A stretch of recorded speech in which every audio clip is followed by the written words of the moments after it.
The forest was quiet. Unnaturally quiet. The usual chirping of birds had faded, the wind didn't rustle the leaves like it used to, and even the babbling brook near Piglet's house had fallen silent, like the water itself was afraid to speak. Christopher Robin stood at the edge of the 100-acre wood, staring into the dense thicket with an odd tightness in his chest. He hadn't been back in years, not since he'd left for school, not since he'd grown up. But something had called him back. Not a letter, not a dream. A feeling. An ache in his head that started days ago and grew worse the closer he came. Now it pulsed at the base of his skull, deep and nauseating, as if the forest itself was trying to warn him. Or perhaps welcome him. The trees looked different now, thicker, older, gnarled in places where they once stood straight and friendly. They leaned inward, forming a choking canopy above. Sunlight barely trickled through. The path he used to skip down felt too narrow now, as if the earth had swallowed part of it. His feet moved on their own. As he stepped past the first line of trees, a foul, rotting stench invaded his nostrils. He gagged, covering his mouth. It smelled like decayed meat mixed with damp fur and something sour underneath, like bile or spoiled milk. He paused and looked back, but the path behind him was gone. The trees had shifted. The 100-acre wood had always been magical. But now, it was cursed. It started subtly. The first sign was the honey. Or rather, the lack of it. Pooh's old house was buried deeper in the forest, nestled beneath a giant oak. Christopher remembered how it used to stand cheerfully, with its crooked door and hand-painted sign that read, Mr. Sanders. But now, the house was covered in moss. Its windows were black. The door hung loose, and the sign was half-rotten. Christopher stepped inside, calling softly, Pooh Bear. Are you home? Silence. The inside of the house was cold and dark. The shelves once lined with jars of golden honey were all empty.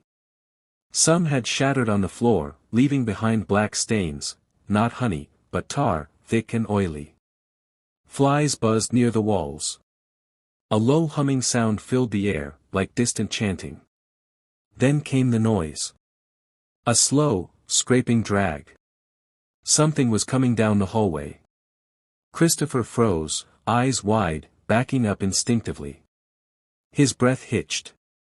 From the shadows emerged a figure. It was Pooh. Or, what used to be Pooh. The once chubby bear, soft and yellow, now stood gaunt and twisted. His fur was patchy, matted with mud, and something darker, blood, maybe. His button eyes were cracked and glazed over like porcelain doll eyes long forgotten. His mouth had torn open wider than it should, revealing sharp, yellowing teeth where there were once none. His red shirt was soaked in something thick and brown. Chris, too, fur, Pooh gurgled, as though the name hurt to say. Christopher stumbled back. Pooh, what happened to you? The bear tilted his head, and a sickening crack sounded as his neck bent far too much to the side. You left us. I had to. I was just a boy. I had to grow up. You said, you'd always come back. I'm here now. Pooh stepped forward, each movement jerky and unnatural, like his limbs were on marionette strings. We were so hungry. The honey ran dry. The bees are gone. The wood changed. Christopher felt bile rising in his throat. This isn't right. This isn't real. Pooh's head snapped upright. You did this to us. Suddenly, the humming grew louder.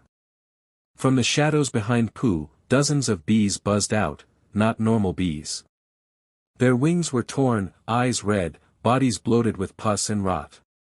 They swarmed around Pooh's head, as if whispering secrets into his ears. Then, Pooh lunged. Christopher barely escaped the house, tripping down the hill and scraping his arm on a jagged rock. His breath came in ragged gasps as he ran deeper into the woods, away from the grotesque thing that used to be his childhood friend. Blood trickled from his elbow, but he didn't stop. He couldn't. The forest was darker now. The trees whispered, their bark split open like mouths, murmuring in tongues he couldn't understand. The ground pulsed beneath his feet. He began to wonder if the entire 100-acre wood was alive. Watching him. Feeding off him. He staggered toward Piglet's house. Surely Piglet would be okay. Sweet, timid Piglet. But when he arrived, all that remained of Piglet's home was a collapsed mound of dirt. The house had sunken into the earth like a grave. A child's drawing was pinned to a nearby tree, Piglet, smiling, holding hands with Pooh and Eeyore. But it was slashed through violently, with crimson lines carved across the paper. Then he heard it. Whimpering. Christopher turned toward the sound and followed it behind the ruined mound. There, hunched against a tree, was Piglet. Or what was left of him. Piglet's pink skin had turned gray and flaky, his eyes hollowed and leaking black tears. His body trembled with every breath, his ribs clearly showing beneath his sagging skin. He was muttering something over and over. Pooh's hungry. Pooh's hungry. Pooh's hungry. Piglet, Christopher stepped forward slowly. It's me. Christopher Robin. Piglet's head snapped up, and for a moment, recognition flickered in his ruined face. You shouldn't have come back. I need to help you. What happened? Piglet began clawing at his own face, whimpering. We were alone. After you left, he changed. The forest, it whispered to him. It gave him new hunger. It gave him teeth. Christopher knelt beside Piglet, horrified. We can fix this. I'll get you help. But Piglet laughed. A dry, broken sound. No help now. He's awake. And he remembers. Suddenly, a low growl rumbled through the ground. It vibrated the trees. Christopher looked around, heart thundering. He's coming, Piglet whispered, crawling backward. He's always hungry. The buzzing began again. The path dissolved beneath Christopher's feet as he stumbled forward, his lungs burning with every breath. His clothes were torn, his skin scratched by bark that felt like claws. Behind him, the forest shrieked with distant howls and buzzing laughter. Ahead, only darkness. He fell hard, crashing through a tangled curtain of vines that smelled like rot and copper. The world tilted and spun. For a second, he lay still, dazed, staring upward.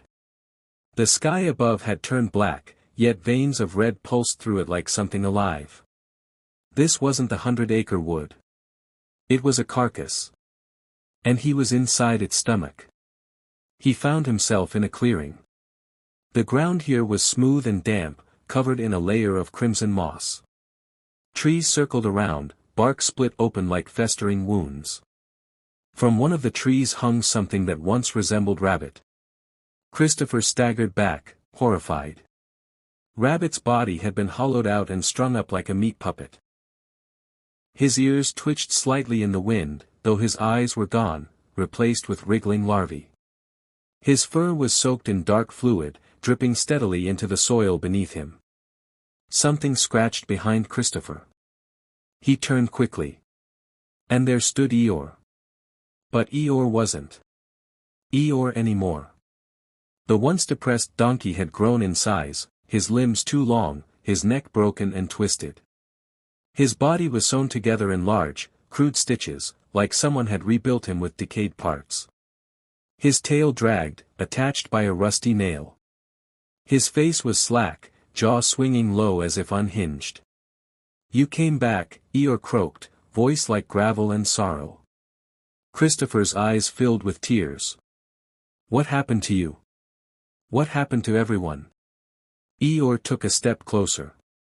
His hooves left sizzling impressions in the moss. He woke up. The wood called to him. He let it in. Pooh. Eeyore nodded slowly. We're all part of him now. What does that mean? Eeyore turned his head toward the hanging corpse of Rabbit. The forest doesn't feed us anymore. It feeds on us. On memories. On innocence. You brought it back with you. You were the last thread. When you left, we starved. Christopher backed away, trembling. No. This isn't my fault. I was just a child. But now you're not. You returned. And the feast begins again. The air grew heavier. From the trees, they came. Beastly figures, barely recognizable, twisted versions of what were once beloved friends. Kanga's body was stretched thin, arms unnaturally long, her pouch gaping open like a second mouth. Roo clung to her back, shriveled, head jerking in sudden spasms. Owl flapped overhead, dead eyes glowing green, wings skeletal and tattered. The circle tightened around Christopher. And then, Pooh stepped into the clearing. But he wasn't a bear anymore. He was something else. 10 feet tall, hunched and swollen with black muscle. His fur peeled back in places to reveal skin that pulsed and writhed with embedded worms. His mouth split from ear to ear, revealing rows of jagged, glistening teeth. His eyes burned with a dull, orange light, like dying embers in a collapsed fireplace. A crown of twisted branches jutted from his skull, fused into his flesh. He dragged behind him a massive honey pot, cracked, leaking thick, black sludge. It oozed and hissed when it touched the ground, and within it something moved. Christopher froze in terror. Pooh, he whispered. Pooh's voice was not his own. It was many voices, layered, discordant, screaming through a tunnel of decay. You left us to rot. You left us to starve. You left us to change. I didn't know, Christopher whispered. I didn't mean to. You forgot us, the voices roared in unison, the forest shaking with each syllable. Pooh raised a single clawed hand and dipped it into the honey pot. When he pulled it out, the honey writhed like liquid flesh. He held it forward. Feed. Eeyore stepped forward and knelt beside Pooh, mouth open. Pooh dripped the honey into Eeyore's maw, and as it touched his tongue, Eeyore screamed, a wail of agony and ecstasy. His body began to shift. Skin stretched. Bones cracked. His stitched torso burst open, revealing a mass of writhing eyes. He smiled. The first time in years. Delicious, he moaned. Christopher staggered back, tears flooding his face. You don't have to do this, he whispered. But Pooh's massive head tilted. I must. I am the forest now. Christopher ran. Again. But the forest shifted around him, trees rearranging like the walls of a labyrinth. The ground pulsed, dragging his feet down with every step. Blood rained softly from the branches overhead. Every breath burned. He stumbled into another clearing. In the center stood a dinner table. Set for one. A silver plate. A teacup filled with something red. A fork carved from bone. And on the plate, flesh. His flesh. It was his hand. His own hand. Severed. Still twitching. He turned and vomited. Behind him, a new figure appeared. Roo. No longer a child. His body now gnarled and tall, like a malformed insect. His mouth stretched vertically, unblinking eyes twitching in every direction. He carried a sack. And from that sack, he pulled. A piece of piglet. The head. Eyes wide. Mouth moving silently. Christopher screamed. You shouldn't have forgotten us, Roo whispered, voice high and broken. We gave you everything. Love. Laughter. Home. Christopher dropped to his knees. I didn't forget you. I never could. I had to grow up. Growing up doesn't mean abandonment, hissed Roo, placing Piglet's head on the table. Now, you feast. Something cracked in the sky above. A red moon bled through the darkness. The wind stopped. Silence. Then. Singing. Childlike. Sweet. Deep in the 100-acre wood. Where Pooh and friends once stood. Now we crawl and hunt and feed. On hope, and flesh, and need. The forest was alive. It wanted more than revenge. It wanted worship. Christopher stood. Tears streaked his cheeks, but something else glimmered in his eyes now, fury. I won't let you do this. He reached down and grabbed the bone fork. The forest seemed to gasp. Pooh's voice echoed again, furious. You will join the feast. No, Christopher growled. I'll end it. He plunged the fork into the table. The sky cracked. The ground erupted in screams. The trees bled. The moon blinked. Somewhere in the distance, Tigger howled with rage. Pooh's form appeared before him, towering and divine. The forest around them shifted into a cathedral of bark and bone, with twisted branches forming pews of screaming faces. Pooh stood at the altar, his pot now a cauldron of boiling memories. You were the spark, he bellowed. And I will be the fire that burns you out, Christopher spat. Then came the others. Eeyore. Kanga. Roo. Tigger. Owl. Piglet's head. All standing behind Pooh. The family he left behind. But Christopher no longer trembled. I'm not your child anymore. Pooh's roar shattered trees. You are our sacrament. The ground split open. Hands, child-sized, decayed, furred, burst from the earth, clawing at Christopher's legs. Faces appeared in the soil. Laughing. Crying. Singing. He ripped himself free, charging toward Pooh with the bone fork raised. The forest screamed. Pooh raised his claw. They clashed. Then. Silence. Blood. Smoke. Ash. Christopher lay broken on the altar. Pooh stood above him, gloating. You can't fight what you created. Christopher coughed blood, smiled weakly. I didn't create you. I belong to you, Pooh growled. No. You belong to childhood. He closed his eyes. And whispered. I release you. A light burst through the trees. For the first time in years, real sunlight. The forest shrieked, twisting in pain. Pooh howled as his body began to unravel, fur turning to ash, bones breaking inward. The honey pot shattered, releasing a flood of screams. The other creatures fell to their knees, clutching their heads. The forest died. Christopher awoke in a field. Real grass. Real sky. Birdsong. His wounds were gone. The 100-acre wood was gone. But something lingered in the air.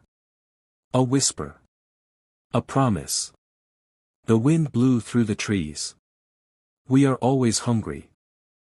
For a moment, Christopher thought it was over. The 100-acre wood was gone, reduced to silent ashes on the edge of a meadow. The wind was calm.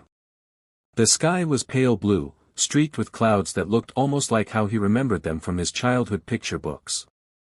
But then he noticed the tree.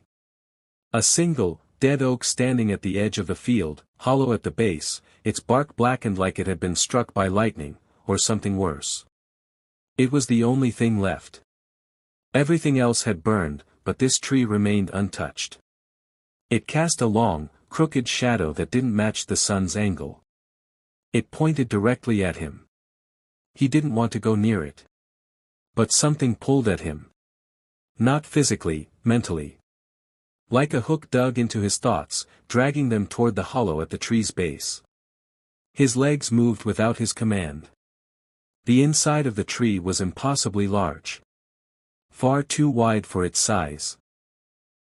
Christopher stepped in and found himself in a tunnel, the walls slick and breathing, the wood pulsating like muscle. The air was thick with a sickly sweet scent, like decaying flowers and burnt honey. His footsteps echoed, though the floor was soft. A whisper trickled down the corridor. "Don't forget us." He spun. No one. Only the hollow groan of the wind, except there was no wind in here. The deeper he walked, the more the world changed. Shapes emerged in the walls. Familiar ones. He passed a carving of a small door with "Mr. Sanders" etched above it. Then a drawing of a balloon, floating beside a smiling bear. Then, Piglet's face, gouged into the bark, weeping sap like tears. He tried to turn back. But the tunnel had shifted. There was no exit behind him. The tree had closed. Something stirred in the distance. Footsteps. Soft. Childlike. "Christopher," a voice called. It was his own voice, his voice as a child. He froze. A figure emerged in the corridor ahead. It was himself. As a boy. Dressed in the same yellow shirt and blue shorts he wore in the old books. Smiling. Holding a red balloon. "You came back," the boy said. Christopher stepped backward, trembling. "This isn't real." The boy tilted his head. "You said you'd never forget us. That you'd always believe." "I did believe, until you became monsters." "No," the boy replied gently, walking closer. "We didn't change. You did." The walls around them twisted. The smiling carvings now frowned. The corridor darkened. "You left," the boy continued. "You grew up. You killed us." Christopher shouted, "I didn't kill anyone." "You did," the boy said, his voice now many voices layered on top of each other: Piglet, Tigger, Eeyore, Owl, Roo. "You forgot us. And when memories rot, they become monsters." The balloon popped. Blood sprayed the walls. Christopher ran deeper into the tree, down twisting paths that looped in impossible ways. Gravity shifted. The ceiling became the floor. The tunnel opened into a vast chamber, an underground cathedral made entirely of twisted roots and gnashing teeth. The center of the chamber glowed with a pale, golden light. In the center sat a throne made of broken toys. And on the throne, Winnie the Pooh. But younger. Softer. The Pooh he remembered. Small. Round. Smiling. His eyes were black voids.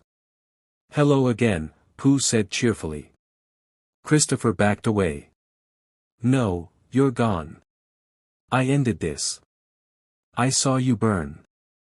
"I never left," Pooh replied. "You brought me back. With every step. Every memory. Every regret." The throne creaked. The light flickered. Christopher looked around the chamber. On the walls, scenes of his life played in glowing resin. Him leaving for school. Him putting away his stuffed animals.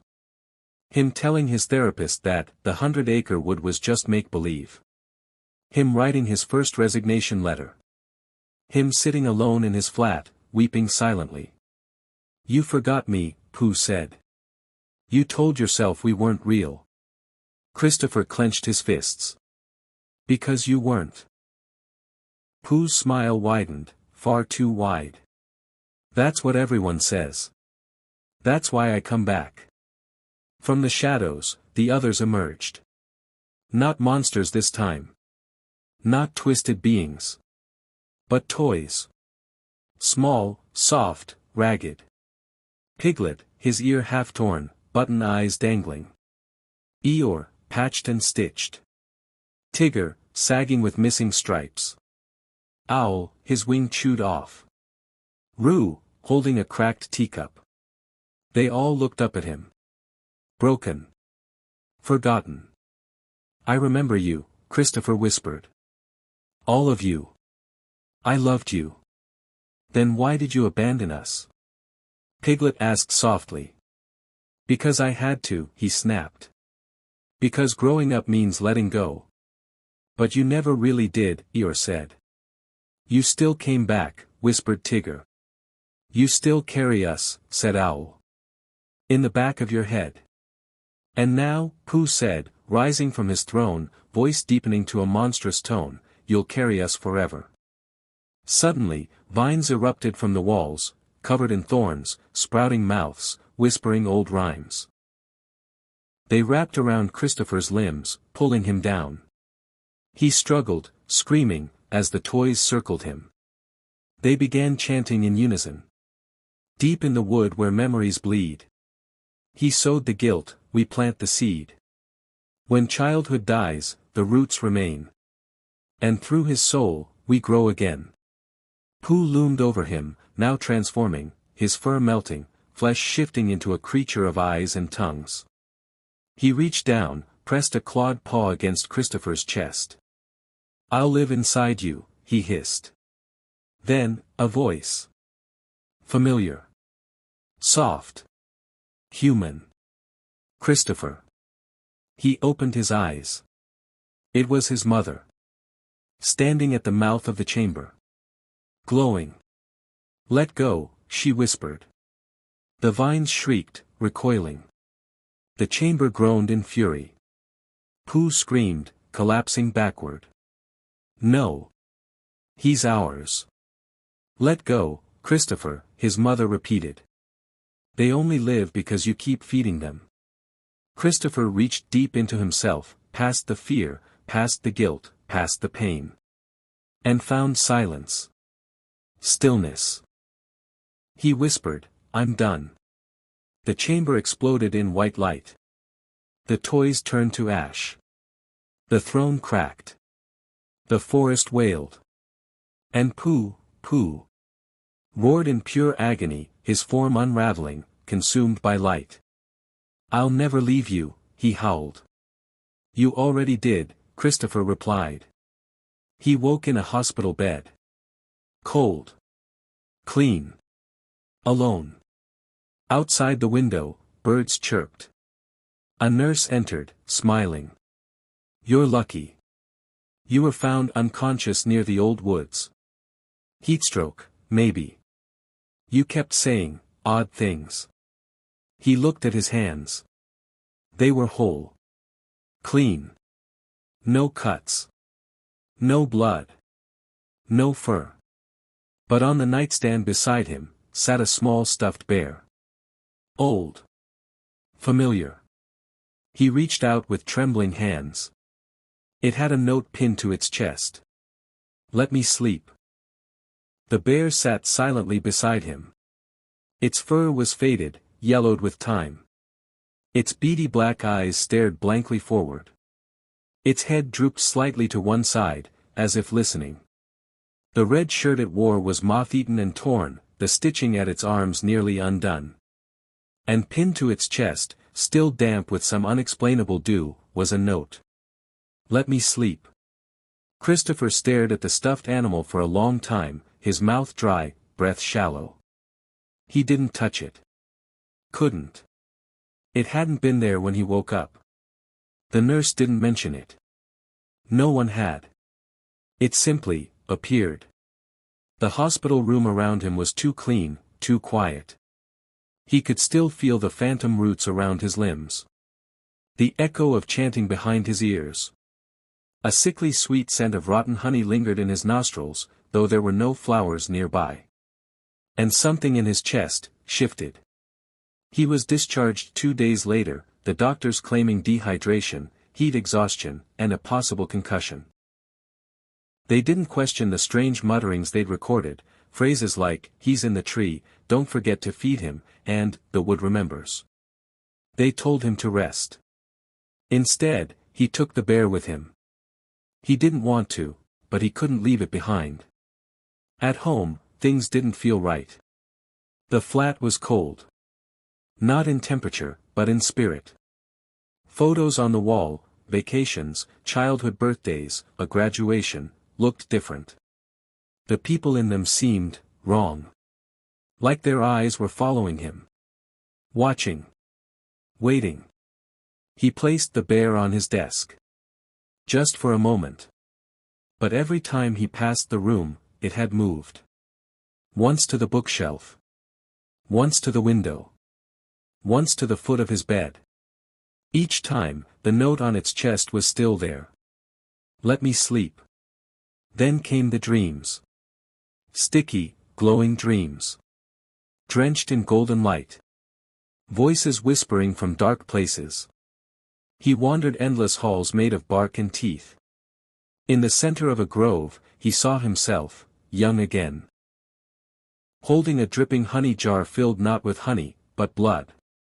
Behind him stood the twisted form of Pooh, towering and skeletal, whispering. Feed me, or I wake. He awoke screaming. Sweating. Alone. The bear sat at the edge of the bed, its face wet. With honey. He tried to throw it away. He stuffed it in a garbage bag, tied it tight, and shoved it deep into the apartment dumpster.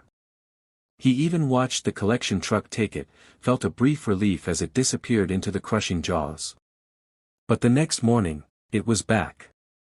Sitting at the breakfast table. A new note on its chest. You're starving me. The world began to unravel.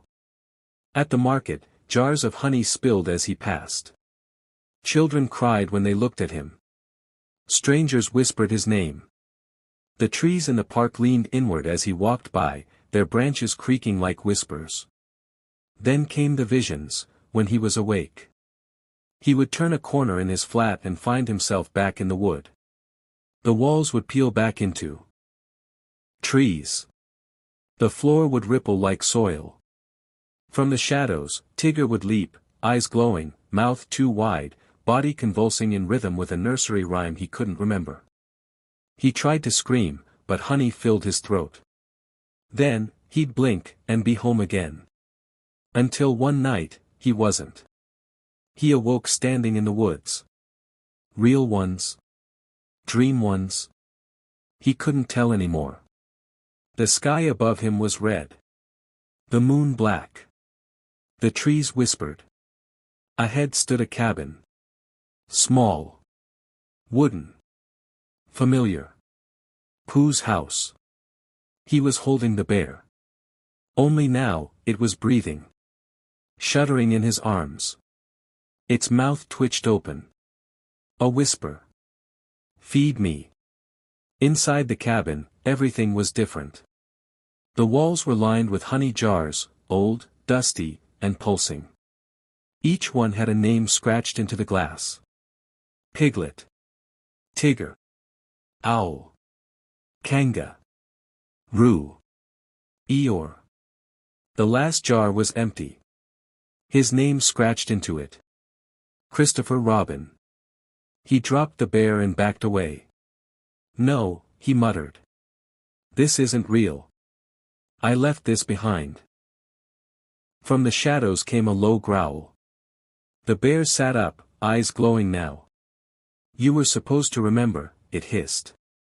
I did, Christopher said. I came back. I saw what I did. I let go. You let go, Pooh said, rising slowly from the floor like thick smoke. But you never sealed the hollow. What? You left the door open. The walls of the house began to melt. Honey oozed from the ceiling, dripping like tears. From the walls came voices, his friends, long dead, long consumed. Feed us. We're so hungry. Don't forget. Christopher dropped to his knees. What do I do? Pooh reached out one clawed hand, pressing it against his chest. And Christopher felt something slip inside. Not physically. Mentally. An idea. A memory. A terrible truth. The wood had never existed outside of him. He was the 100 Acre Wood. He was back in his flat. Breathing heavily. But things were worse. Much worse. Everything he touched turned wrong. The fridge leaked honey. The wallpaper grew fur. The floor creaked with the sound of unseen footsteps. His own reflection blinked independently of him. He tried to call someone. But the phone only buzzed. Whispered. "Feed us." He returned to the hospital. He needed help. Exorcism. Medication. Anything. But when he arrived, the hospital was gone. In its place stood a massive tree. Its bark hollow. Bleeding honey. At the base of the tree, a mouth had opened. A voice whispered from within. "Come home." He turned to run, but the ground cracked open beneath him. Roots wrapped around his legs. He was dragged inside. The inside of the tree was alive. A vast cathedral of pain and memory. The walls whispered everything he tried to forget. His childhood. His parents' divorce. His loneliness. His imaginary friends. His guilt. He stood at the altar again. Only this time, he was the one holding the honey jar. The congregation sat before him, his childhood friends. Monstrous. Starving. "Feed us," they begged. He looked down into the jar. Inside, pieces of himself. Flesh. Teeth. Dreams. He dipped a spoon. Lifted it. And hesitated. "Don't," a voice said. He turned. It was him again, the child version. But not warped. Not haunting. Just sad. "You don't have to keep feeding it. They'll die," Christopher said. "They're already gone." "Then why do they scream?" "Because you won't let them sleep." He dropped the spoon. The chamber groaned. The jar shattered. The scream stopped. Pooh stood at the end of the altar. Shrinking. Shriveling. "You can't leave me," he whispered. "You were never real," Christopher said. "You were grief wearing the skin of memory." Pooh's body collapsed into a pile of dust. The bear fell to the ground, limp again.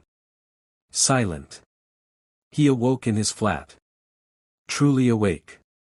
The air smelled normal. The bear was gone. Everything was still.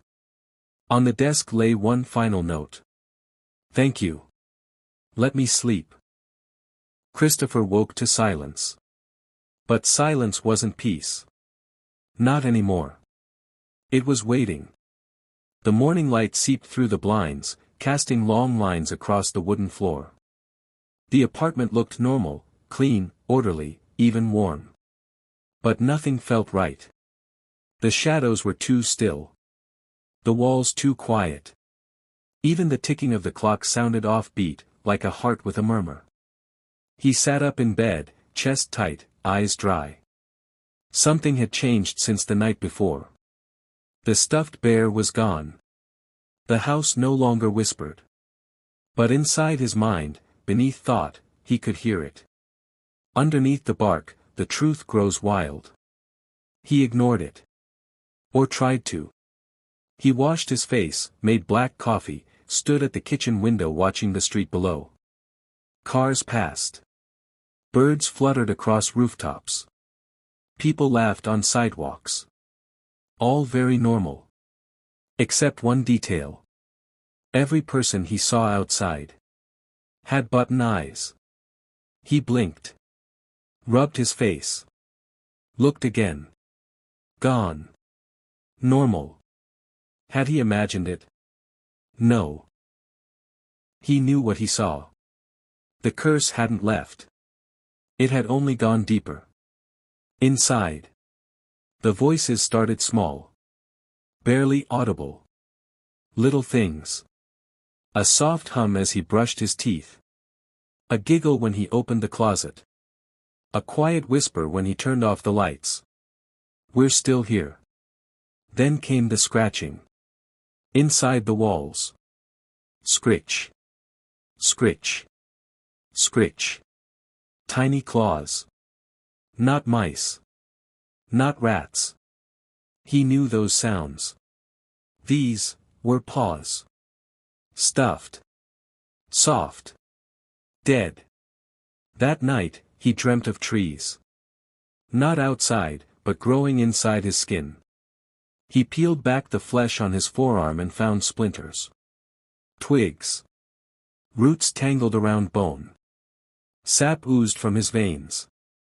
A mouth opened on his wrist and whispered. You never sealed the hollow tree. You just closed your eyes. He screamed himself awake. In the mirror, there was no wound. But a knot of bark bulged beneath his shoulder blade. Pulsing. Alive. Desperate, he turned to memory. Old photos. Childhood diaries. Boxes from his mother's attic. He needed proof of what was real, what he actually remembered. But the photos had changed. Where once he'd smiled beside a soft Pooh Bear, there were now empty spaces. Faces scratched out. In one, his child self stood in the 100 Acre Wood surrounded by blurred black figures. The trees bent over him like fingers. In another photo, the bear's head was turned, looking directly at the camera. Smiling. Its eyes replaced with hollow sockets. In his old diary, he found a ripped page. Woke up today. Piglet was in the closet. He was whispering. He said, if you tell, he'll take your skin. I didn't tell. He had no memory of writing it. And the ink smelled like honey. His apartment decayed fast. The wood of the floor warped and groaned. Mold spread along the bathroom walls, black and spongy. The mirrors fogged even when dry. On the third night, his bathtub filled itself with mud and fur. He fled to a hotel. But the forest followed. The hotel room was clean, sterile. The walls beige, the air too dry. Still, at 3 a.m., a knock came. He opened the door. No one there. Only a single pine cone. Tied with red string. And a note. You dropped this. He slammed the door and turned away. Pooh sat on the bed. Not the monster. Not the toy. Not even the childhood friend. But something in between. Its limbs were wrong, too long. Its stitched smile torn open, revealing teeth. A tongue made of fabric and pins slithered from its mouth. It didn't speak. It only looked. Then pointed. To the window. Outside, the city had vanished. Only trees now. Endless. Glowing red sky. Whispering wind. And in the far distance, rising above the forest like a cathedral of flesh and wood. The hollow tree. Christopher turned back. Pooh was gone. But on the pillow where it sat was a single black feather. Still wet. He checked out without saying a word. He drove for hours. Days, maybe. The roads felt circular. Every exit took him back to trees. Even in the middle of a city, the alleyways darkened with creeping vines. Once, he saw Eeyore's tail nailed to a telephone pole. A missing poster hung beneath it, showing a child's face with his name, but the eyes were bleeding. He smashed every mirror he passed. But it didn't help. Not when the reflections kept following anyway. Eventually, he stopped fighting. He knew what had to happen. He had to go back. To the place it all began. To the hollow tree. He parked near the abandoned remains of the old forest trail where the 100 Acre Wood used to be, a tourist site now, mostly forgotten. They'd cleared most of the trees decades ago. But at the far edge of the lot, behind a rusted chain-link fence and a gate labeled, "Do not enter, unsafe ground," he found it. The stump. Tall, wide, cracked down the center. But not dead. It pulsed. He approached slowly, every step feeling like his blood was thickening. Inside the hollow, darkness churned like oil. Whispers rose again. Feed us. Let us in. Let us become you. He climbed inside. The wood shivered around him. The tunnel was back. Breathing. Alive. This time, he didn't run. He walked until he reached the chamber. The altar was there. The jars. The spoon. Only now, they were empty. All except one. Labeled, Cr. It glowed with sickly yellow light. Pooh stood beside it.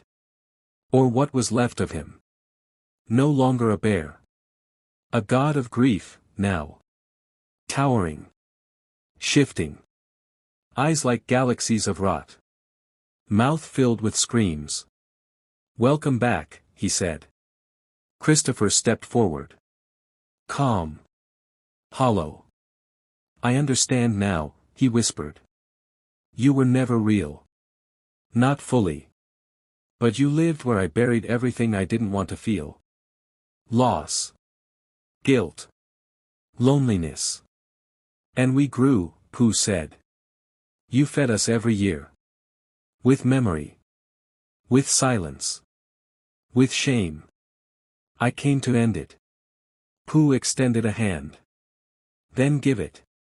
Christopher opened his mouth. And screamed. Not in fear.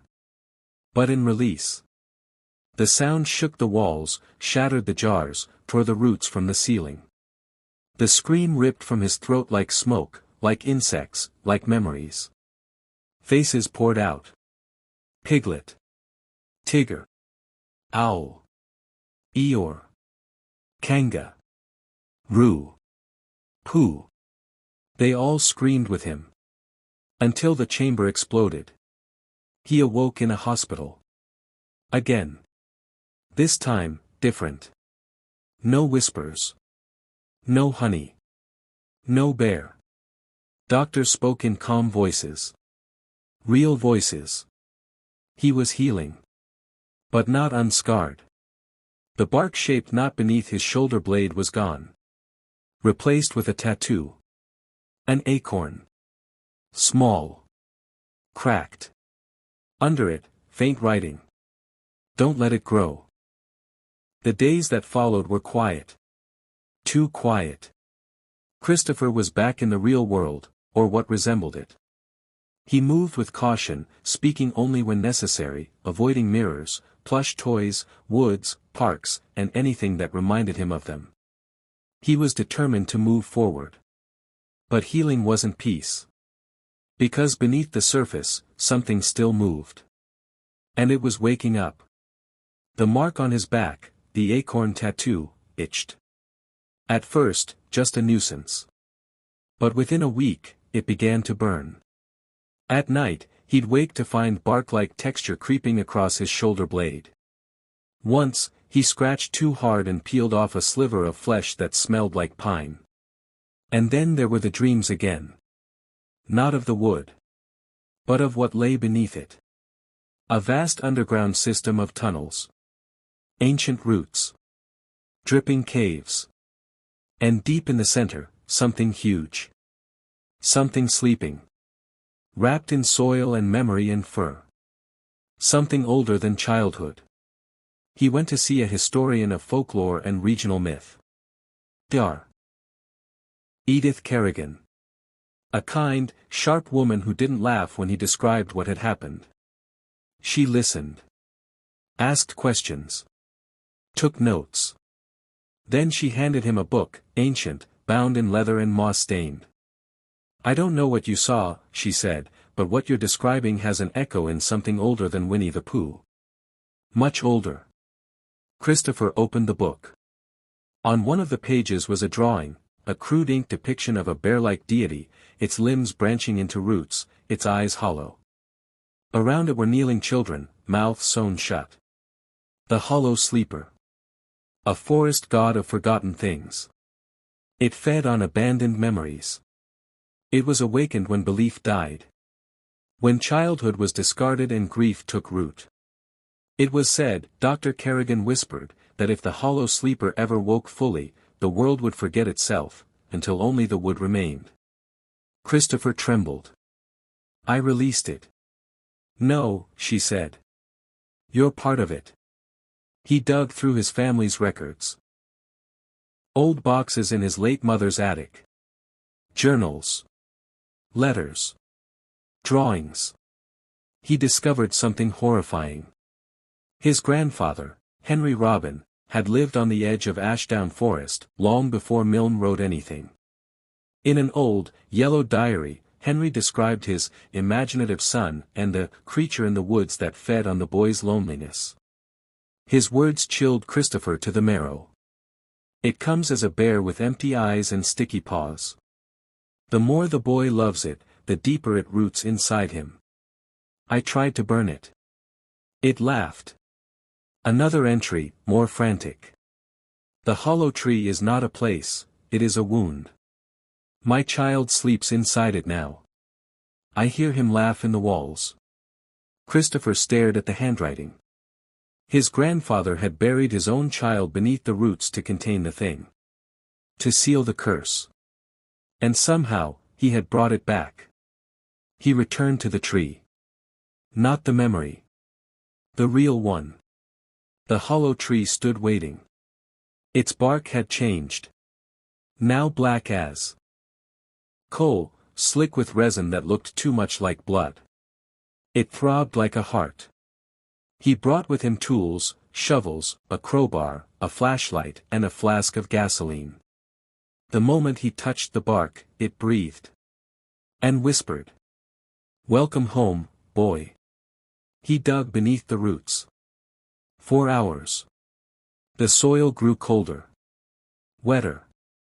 Until it was no longer dirt but meat, fibrous and pulsing. He gagged. Kept digging. Then the shovel hit something hard. Clunk. He cleared it away. Wood. A coffin. Small. Child-sized. He stared at it, sweat running down his back despite the freezing air. The coffin groaned. And from within, a voice. Christopher, are you coming to play? He screamed. Swung the crowbar. The lid split open. Inside wasn't bones. Inside was him. A young version. Eyes sewn shut. Lips twisted in a smile. And clutched in his tiny, cold hands. Pooh. Mouth open. Moving. It's time to feed the roots. The child sat up. The coffin shattered into black branches.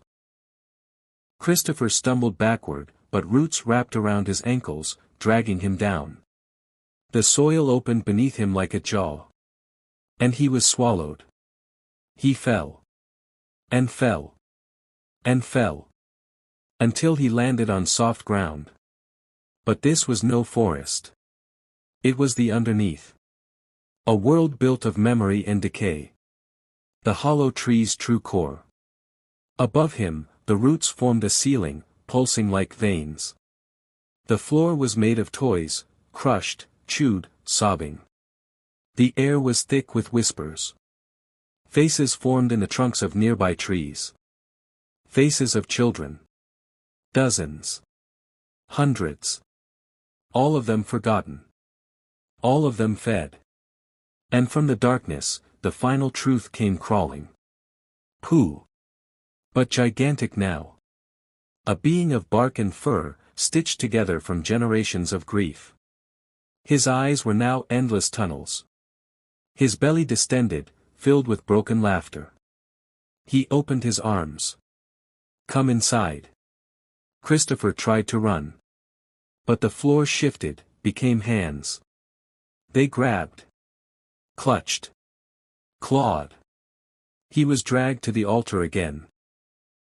Only this one wasn't made of wood, but of childhood memories turned rotten. His bike. His drawings. His lunchboxes. All crumbling. Pooh loomed above. You gave me life. You gave me form. You gave me roots. I didn't know, Christopher whispered. Pooh leaned in. That's the only way it works. The bear opened his chest. Inside wasn't stuffing. It was a nest of Christopher's faces. Each one twisted in a different emotion. Laughter. Rage. Grief. Shame. All screaming in unison. "You are me," Pooh said. "And I am you." "I'm not your home anymore," Christopher whispered. "Then let me become your world." Christopher reached into his coat. The flask. Gasoline. He emptied it onto the altar, onto himself, onto the floor. Pooh's smile flickered. "What are you doing?" "What no one else could," Christopher said. He struck the match. Whoosh. Flames erupted. The hollow groaned. The roots screamed. The children in the trees sang. As fire ate memory.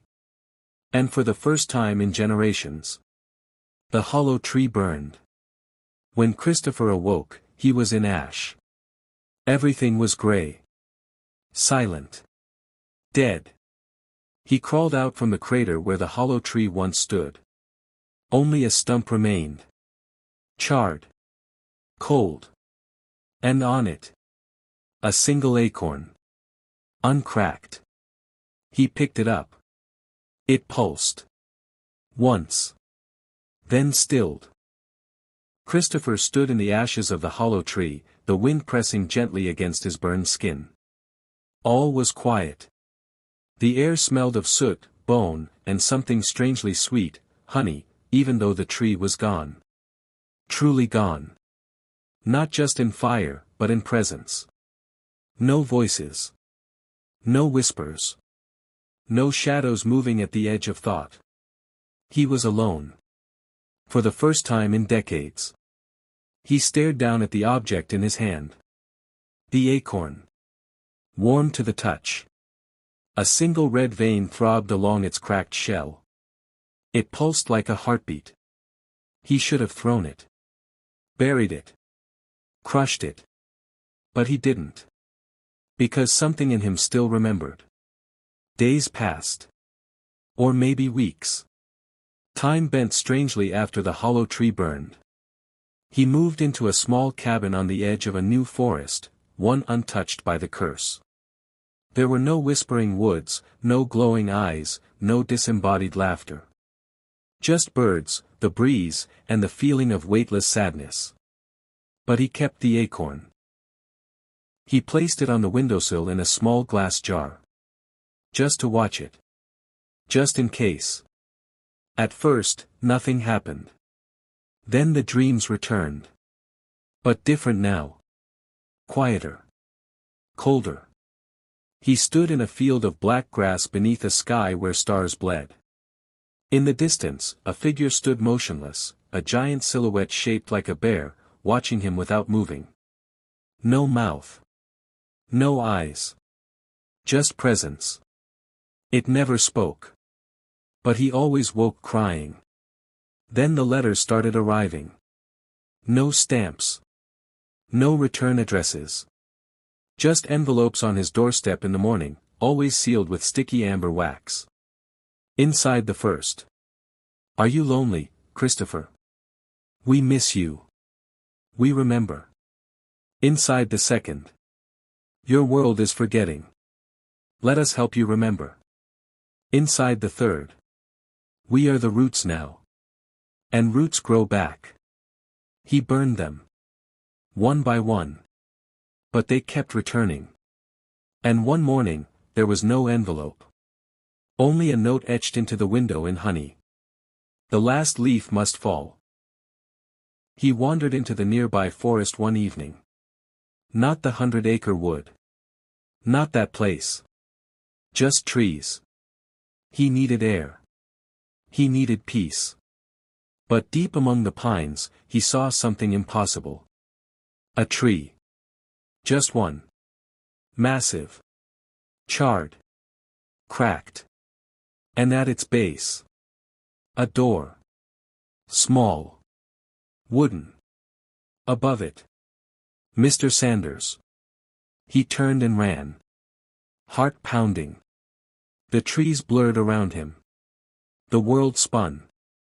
He reached his cabin, gasping. And found it gone. In its place. A stump. Black. Smoldering. On it sat the glass jar. The acorn. And it had sprouted. A single root had cracked the glass, stretching downward into the ground, pulsing softly. He collapsed that night. His mind fevered. His body weak. In his dreams, the sky fell. Literally. It peeled open like a page, revealing not stars but eyes. Watching. Billions of them. Some shaped like friends. Others like children he never knew. All wide. All weeping. He screamed until his voice shattered. He awoke beneath the earth. No longer in a cabin. Not in a bed. Buried alive. But not in dirt. In memory. Every grain of soil was a forgotten day. A lost toy. A discarded drawing. A bedtime story never finished. And above him, the roots twisted. Alive. Waiting. He clawed upward, breaking the surface. And emerged in the 100-acre wood. But it wasn't his wood. It was endless. Skies of dripping amber. Trees like towers of skin and bark. The air thick with the cries of the lost. Everything he'd burned had grown again. He stumbled through the twisted forest, deeper and deeper, until he saw them. The others. Piglet. Owl. Tigger. Eeyore. Kanga. Roo. Waiting. Not monsters this time. Not toys. Trees. Each of them a tree. Gnarled and ancient. Bark shaped like faces. Eyes shut. Branches stretched outward like arms. And in the center of it all. Pooh. The final tree. His bark blackened. Sap flowing like blood. A hollow carved into his chest, glowing with golden fire. A throne of teeth and memory sat beneath him. Pooh opened his eyes. And smiled. "You couldn't leave us," he said. Christopher shook his head. "I tried." "You didn't really try. You held on. You remembered. You watered us." "No. I wanted to move on." Pooh's bark cracked as he leaned forward. "Then why did you plant the seed?" Christopher looked down. The acorn. It had grown from his palm. The roots were inside him now. "This world," Pooh whispered, voice echoing like thunder, "is your gift to us." "No," Christopher said, falling to his knees. "This is a nightmare." Pooh stepped down from the throne. His feet cracked the earth.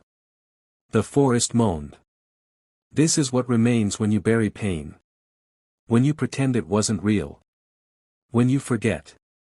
He touched Christopher's chest. The roots inside him twisted. Christopher screamed. "Let it out," Pooh whispered. "Let us bloom." Christopher's body convulsed. His skin tore. His bones cracked. His mouth stretched wider and wider until his voice was no longer his own. From him poured the laughter of a child. The sobs of a man. The dreams of a lonely boy. And the truth. That he had loved them. That he had left them. That they had waited. That they had changed. That they had rooted. The sky split. The forest expanded. And Christopher disappeared. Into bark. Into soil. Into story. The forest is silent now. No birdsong. No wind. No laughter. Only the creak of ancient trees breathing beneath the soil. And the hum of something alive just under the bark. In the heart of this place, a place never marked on any map, never spoken of in daylight, there stands a tree far taller and darker than the rest. It stretches so high it blocks the stars. Its bark is deep black. Its roots stretch across the world like veins, pulsing softly beneath the feet of those who dare to forget. Carved into its base, here sleeps the boy who remembered. Inside the tree, the air is thick with syrupy memory. Rows of jars sit stacked upon shelves carved from roots. Inside each one swirls a different moment, a laugh, a tear, a broken toy, a whispered secret to a stuffed friend. And in the center of it all, sealed in sap, suspended in a golden cocoon, floats Christopher Robin.